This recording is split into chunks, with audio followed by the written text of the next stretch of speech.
Hey guys, this is DJW0071 coming at you with another scintillating and titillating conversation about why atheism is false. Last week we talked about the mind and why people think the way that they do, and on atheism you should think differently. And that's a subject you don't hear a whole lot of. And today I'm going to bring up something kind of similar, something that people don't talk about much, but it's really the subject of symmetry and beauty in nature. And I think it's a really, really interesting topic because symmetry is beautiful to us. And I know beauty is subjective, so I'm not going to be, hitting on beauty so much. But what I'm going to do is talk about symmetry. Symmetry is more scientific. You can measure symmetry.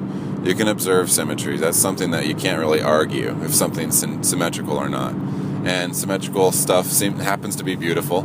Human beings are symmetrical. And the vast majority of all creatures are symmetrical. And you ever wonder why we're symmetrical? Because, if we all evolved from basically chemicals and rocks and lightning, there's no reason for us to be symmetrical creatures. But, an overgrown germ, which is what we are on Darwinian evolution, we're all overgrown germs. But we happen to be symmetrical and we happen to be beautiful.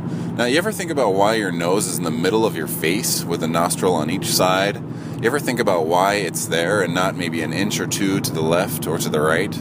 I mean, if your nose was an inch or two to the left or the right, you'd be ugly as sin, and you probably couldn't get a date.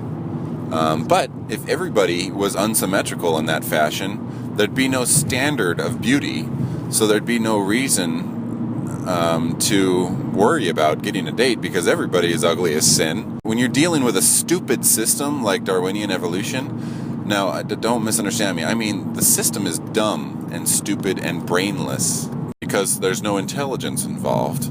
So the system is moving along stupidly. The only reason that your nose is in the middle of your face instead of cocked over to the side an inch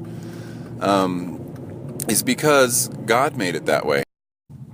If there was no standard of beauty to begin with, then you wouldn't care that people's noses were cocked over. Do you understand what I'm trying to say here? Evolution and atheism is false because it has no standards. And we keep coming back to this argument over and over again. Atheism is false because there's no standard. Without God, there's no standard for morality. There's no standard for the mind and why it might think outside of the physical box.